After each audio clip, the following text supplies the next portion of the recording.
વાવ થરાદ જિલ્લા યોગાસન સ્પર્ધા. વાવ થરાદ જિલ્લાના ગઠન થયા પછી પ્રથમ વખત આ યોગાસન સ્પર્ધા યોજવામાં આવી.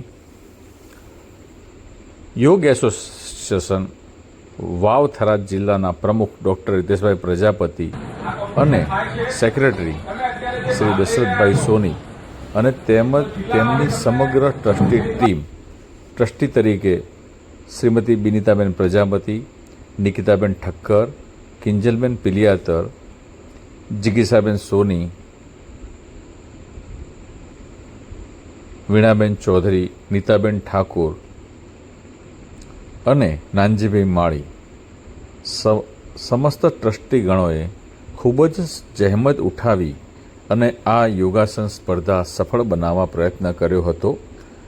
સમગ્ર વાવ થરાદ જિલ્લામાંથી, ભાભર તાલુકામાંથી, દિયોદર તાલુકામાંથી, થરાદ તાલુકા, સોયગામ, વાવ, જેતડા, લાખણી સમગ્ર પંથકમાંથી અલગ અલગ કેટેગરીમાંથી વિદ્યાર્થી ભાઈ બહેનો, પુરુષો, મહિલાઓ ભાગ લેવા આવ્યા હતા. યોગા ફેડરેશન ઓફ ઇન્ડિયા, જે સમગ્ર ભારતમાં છેલ્લા 56 વર્ષથી યોગમાં કાર્ય કરતું એકમાત્ર ભારતનું સંગઠન છે. યોગા ફેડરેશન ઇન્ડિયાના નેજા હેઠળ વાવ થરાદ જિલ્લા યોગા એસોસિએશનની આ પ્રથમ યોગાસન જિલ્લા કક્ષાની સ્પર્ધા યોજાઈ, જેમાં અલગ અલગ કેટેગરી 11 કેટેગરી, પુરુષોની 11 કેટેગરી, મહિલાની એમાં 8 વર્ષથી 10 વર્ષની એક કેટેગરી, 10થી 12 વર્ષ, 12થી 14 વર્ષ, 14થી 16 વર્ષ, 16થી 18, 18થી 21, 21થી 25, 25થી 35, 35થી 45 અને 45થી ઉપરની ઉંમરના સ્ત્રી પુરુષો આ સ્પર્ધામાં ભાગ લઈ શકે છે.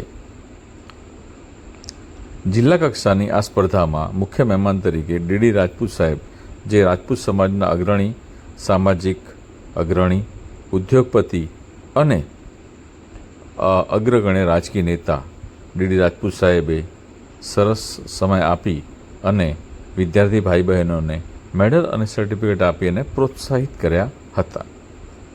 સાથે સાથે જે ભાઈ બહેનોએ ભાગ લીધો હતો તે લોકોને અલગ અલગ કેટેગરીમાં પ્રથમ સ્થાન માટે શિલ્ડ અર્પણ કરવામાં આવ્યા અને બાકીના લોકોને સર્ટિફિકેટ એનાયત કરવામાં આવ્યા હતા. જે યોગી ભાઈ બહેનો આ સ્પર્ધાની અંદર ભાગ લીધો તે લોકોએ જે 1 થી 3 નંબર આવ્યા છે તે લોકો 16 ઓગસ્ટના રોજ અંકલેશ્વર ખાતે સ્ટેટ કક્ષાની યોગાસન સ્પર્ધાની અંદર ભાગ લેવા માટે જશે અને એમાંથી જેને નંબર આવશે એ પ્રથમ 1 થી 3 એ લોકો ભાગ લેવા માટે નેશનલ કક્ષાએ જશે. નેશનલ કક્ષાની સ્પર્ધા જયપુર ખાતે યોજાવાની છે. તો આ પ્રમાણે સરસ મજાની સ્પર્ધા યોજાઈ, જેમાં રેફરીશીપ તરીકે national yoga referee doctor Hiteshbhai Prajapati, national yoga referee Shri Dashrathbhai Soni, Nitaben Thakor, Binitaben Prajapati આ લોકોએ નિર્ણાયક તરીકેની ભૂમિકા ભજવી અને વિદ્યાર્થીઓને સારી રીતે સ્પર્ધા પૂરી પાડી અને યોગ્ય નંબર આપ્યા હતા. આ યોગાસન સ્પર્ધાનો હેતુ વિદ્યાર્થી ભાઈ બહેનોને યોગ માટેનું સારું પ્લેટફોર્મ મળે અને રાજ્ય કક્ષાએ અને નેશનલ કક્ષાએ પોતે પોતાની પ્રતિભા બતાવી શકે એ આનો હેતુ છે. સાથે સાથે આ રાષ્ટ્રીય કક્ષામાંથી જે લોકોના નંબર આવે નેશનલમાં એ લોકો એશિયાના દેશો વચ્ચે પણ સ્પર્ધા થાય એ એશિયન યોગાસન ફેડરેશનની અંદર પણ ભાગ લેવા માટે જઈ શકે છે. માટે ગ્રામ્ય કક્ષાએથી છેક એશિયા લેવલ સુધીની સ્પર્ધામાં ભાગ લેવાનો મોકો યોગા ફેડરેશન ઓફ ઇન્ડિયા આપી રહી છે. માટે કરો યોગ, રહો નિરોગ એ નારા હેઠળ આપણા પોતાના શારીરિક અને માનસિક સ્વાસ્થ્ય માટે પણ યોગ ખૂબ જ જરૂરી છે. એ યોગનો ફેલાવો થાય અને આપણી ભારતીય સંસ્કૃતિ જળવાઈ રહે, માનનીય વડાપ્રધાન શ્રી નરેન્દ્ર મોદી સાહેબે 21મી જૂનને સમગ્ર વિશ્વની અંદર આંતરરાષ્ટ્રીય યોગ દિવસ તરીકેની ઉજવણી કરવા માટે યુનોની અંદર જ્યારે આ 21મી જૂનને આંતરરાષ્ટ્રીય યોગ દિવસ તરીકે મનાવવાની જે અપીલ કરી અને એ સ્વીકારવામાં આવી અને સમગ્ર વિશ્વ 21મી જૂન એ વિશ્વ યોગ દિવસ તરીકે ઉજવી રહ્યો છે, ત્યારે આ યોગ લોકોમાં જળવાઈ રહે, લોકોનું શારીરિક અને માનસિક સ્વાસ્થ્ય જળવાઈ રહે એ બહુ જ અગત્યની વસ્તુ છે. પ્રાતંજલ યોગ સૂત્રમાં અષ્ટાંગ યોગમાં યોગના 8 અંગો છે. યમ, નિયમ, આસન, પ્રાણાયામ, પ્રત્યાહાર, ધારણા, ધ્યાન અને સમાધિ. યમના પણ 5 નિયમ છે: સત્ય, અહિંસા, અસ્તેય, બ્રહ્મચર્ય, અપરિગ્રહ. નિયમના 5 નિયમ છે: શૌચ, સંતોષ, તપ, સ્વાધ્યાય, ઈશ્વર પ્રણિધાન. યમ અને નિયમના બંનેના 5 નિયમ પાળ્યા પછી આપણે આસન માટે તૈયાર થઈએ છીએ. આસનો પણ અલગ અલગ પ્રકારના આસન છે. ઊભા કરવાના આસન, બેઠા કરવાના આસન, પીઠ પર કરવાના આસન, પેટ પર કરવાના આસન, માથા પર કરવાના આસન, પગ પર કરવાના આસન, હાથ પર કરવાના આસન, જીવજંતુ જેવા આસન, પશુ પક્ષી પ્રાણીઓ જેવા આસન. દરેક આસનના અલગ અલગ લાભ હોય છે. યોગાસન એ આપણને આપણું શારીરિક લવચિકતા માટે, શરીરની ફ્લેક્સિબિલિટી માટે બહુ જ સારું છે. યમ નિયમ આસન, ત્યારબાદ પ્રાણાયામ.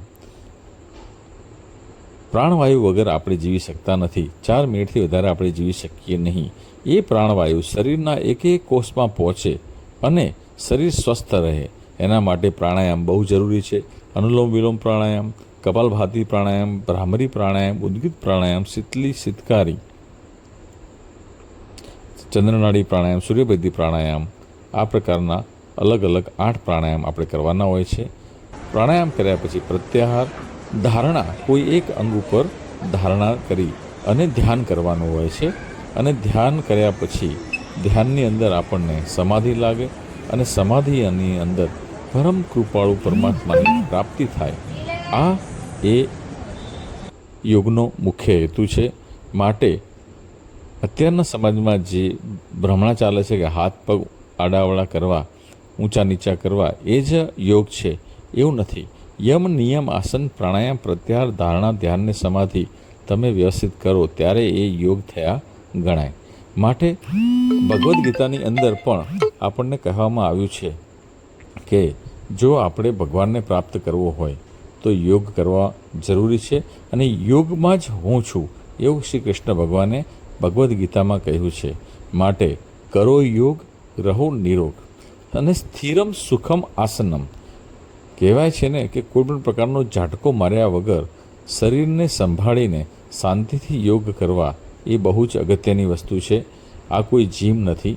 યોગ તમે શાંતિથી સારી રીતે કરો અને નિયમિતતાથી કરો તો તમને યોગના લાભ મળે, અષ્ટાંગ યોગના લાભ મળે. કરો યોગ, રહો નિરોગ. જય હિન્દ, જય ભારત.